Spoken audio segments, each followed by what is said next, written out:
You run them already. You gotta intro it. Oh, yeah. I knew that. It's Once Upon a Timer. Just Yeah. Once Upon a Timer. Oh.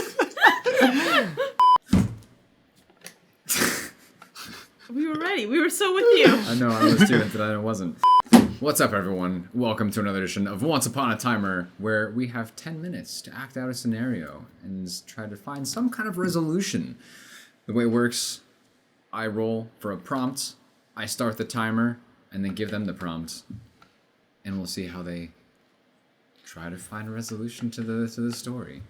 They can be anyone and do just about anything as they kind of begin creating this world with a one-sentence prompt.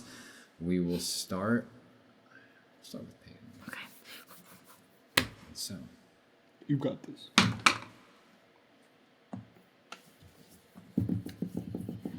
I'm not good at drum rolls. are you ready? Oh, yes. Are you ready? Good. You adopt a goldfish that can do taxes. Of course. Go on, that's all you. Take it away! Okay. This is awesome. I'm going to start a business. I'm going to go work on the logo. I'm going to brand it with the goldfish, and it's going to be called Goldie's Guild. Yep. Okay. 14. 14? Okay. It's a little rough at the start, because as soon as you make a great looking logo, you realize that looks like the Goldfish logo. I can't do that. That's copyright. Yeah. So then you do some tweaks, just enough to make it stand out a little bit, Yeah. so you can start your business. Perfect. David. And as she's distracted with all that, Goldie's like, man, you know what? I don't know if I want to do all this accounting stuff. I'm good at it, but, I've always dreamt of being a flying fish. I want to be a pilot. And so he's going to actually try to shoot himself out of the bowl. Okay. 16. 16. All right. Revving himself up, so to speak, by doing a couple laps around the bowl to build some speed. Eventually, as Susie is distracted and whipping up a logo and realizing that's not quite right, meanwhile in the background, old Goldie's just zipping around and then just out of the water, halfway across the room before careening down towards the ground. At that exact same moment, Mr. Big Chungus Fluffy McKittens is walking by, and he sees the goldfish flopping on the floor, and he starts patting at it and playing with it. 8. 8. In classic cat fashion, it's not actually really hard pats. It's just kind of one of those, what is this thing? I'm just gonna pat it to make sure. So it's not hurting Goldie, but Goldie did unfortunately realize, oh, I can't breathe. David. As he can't breathe, he's like, man, what was I thinking? How am I supposed to be a pilot if I have to have water? And he's like, I have to, have water with me, and I need to find myself a plane right now. So he's going to try to get the cat to swat him towards the wide open drain that's on the floor for some reason. That leads to the sewers. Okay. That's a 13. 13. Knowing how to do taxes, but not much else about the human world, Goldie does try to persuade this cat by, just flopping and trying to inch its way a little closer this way. The cat does kind of get the cue a little bit and just start batting him a little farther into the room to hopefully find a drain. Peyton. At this exact moment, Miss Cutie Patootie, the dog, is walking by and sees the cat playing with something, and immediately kind of charges towards the cat and scares it away to check out this thing for itself, and decides to pick it up in its mouth, not eating it. What? 6. 6. Okay.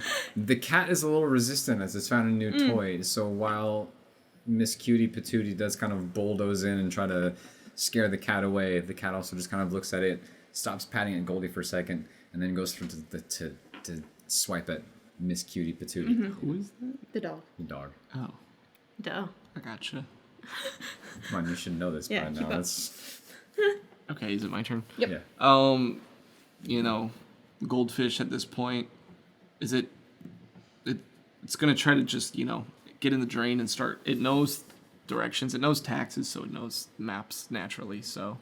Taxes. That's a connection. Cartography. Yeah. Close enough. Yeah. This is an intelligent goldfish. He's going to start, navigating through the sewer system, making his way to the nearest airport. 18. Okay. Without a delay, he can definitely start navigating through the sewers. Smart goldfish. Through the drain that just happened to be in this, I guess, basement office of Susie, the graphic designer, who wants to build a business out of a goldfish that can do taxes. And begins swimming its way through the sewer system towards the nearest airport by listening for sounds of jets overhead in this busy metropolis. Peyton. Susie pauses for a moment from her busy graphic designing. She turns to check on Goldie and notices, oh my gosh, where's the goldfish? As she sees the two animals fighting, she's like, knock it off, you dummies. And then she immediately starts designing. It really quickly pops out a missing goldfish flyer because she's not about to let her new business tank because she's missing a goldfish, no pun intended. Natural 20. Oh my gosh, that's a good poster. Easy peasy with the urgency of this missing goldfish, knowing that she's about to make bank with a goldfish that can do Keyboard taxes. shortcuts. Yeah, all the keyboard shortcuts, just 5 or 6 clicks. She is the greatest looking missing goldfish poster that has ever been designed and printed, and immediately hits print. Let's go, Susie. David. And Susie's efficient. She knows people, so she's got these posters up around the city before Goldie even gets out of the pipes, and so he pops out finally at the airport. There's like some puddles and stuff. Luckily, it rained recently, so he's just kind of flopping from puddle to puddle. But he's looking around. He sees these posters everywhere as he's flopping towards the plane. 13. 13. It's a little slow going because the puddles aren't always super close together, but start flopping, maybe skipping a little bit to get to the next puddle, trying to avoid any unwanted eyes that see this poster and think, oh, missing goldfish, that's odd. And before they can look down, trying to flop from place to place. But it's slow going, Peyton. It's at that exact moment that a well-renowned jewel thief happened to be walking through, and she's very attentive to everything, so she happens to notice this bright gold thing out of the corner of her eye and sees this goldfish, and quickly puts together that this is the missing goldfish and that there was a $10,000 reward for it, obviously, on the poster. And so she quickly takes out a Ziploc bag and goes and fills it with water and prepares to try to scoop the goldfish up. Okay. 9. 9. Okay. In the distraction of, reaching for her handy-dandy Ziploc bags and fumbling with a little you need bit. Ziploc bags. Well, it's true, but she had to find one of those unoccupied. Right, so, right. She'd dump some stuff out. Yeah, I don't really need Get the all shampoo these out. things. Yeah. Yeah.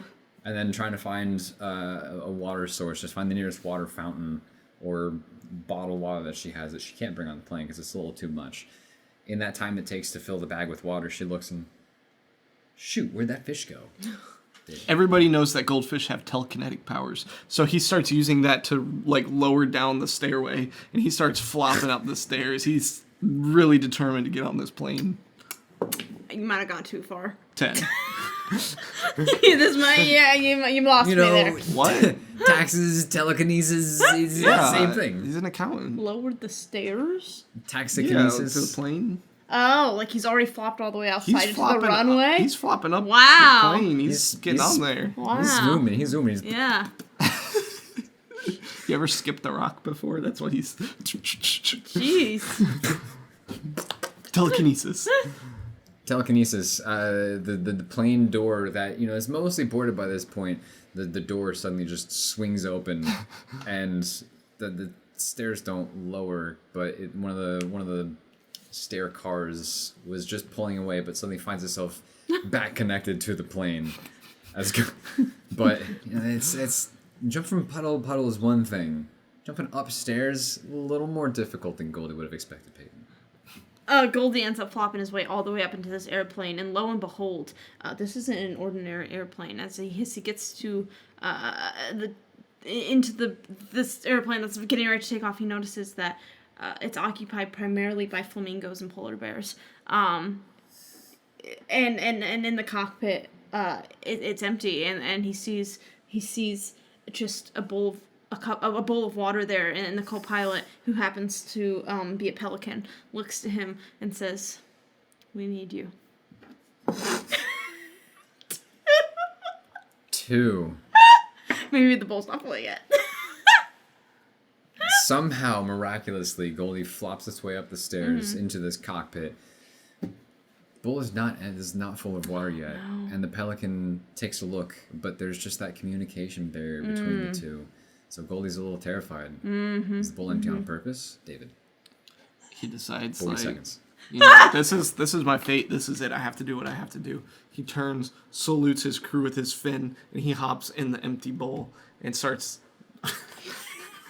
He reaches his fins through the bowl, grabs the joystick. Telekinesis, you know? He's telekinesis.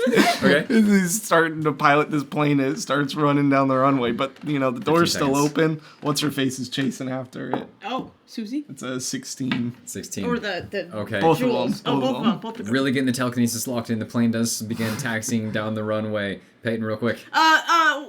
With the help, trying to help him, and the pelican scoops him up in his mouth to try to help with the water. 3. Oh no. Can't get that He's beef like in the bowl. slipping in the bowl. Yeah. Goldie's still so kind of Goldie flopping in the just- bowl. Does Goldie die? The story's over. I guess we'll never know. Tune in next time. But Fly high, Goldie. Goldie did get to live its dream, breaking free from the life of an accountant. Finally getting to fly. What worse fate could there be? Hey, whoa. I'm just My entire family are accountants. kidding. Other than me. Thanks for joining us. That was quite the story. I'm going to remember this one for the rest of my life. But if you liked it, you can like, you can comment, you can subscribe, you can find us all over the place and join us and follow us and chat with us. This has been Once Upon a Timer. And until next time, we'll see you later.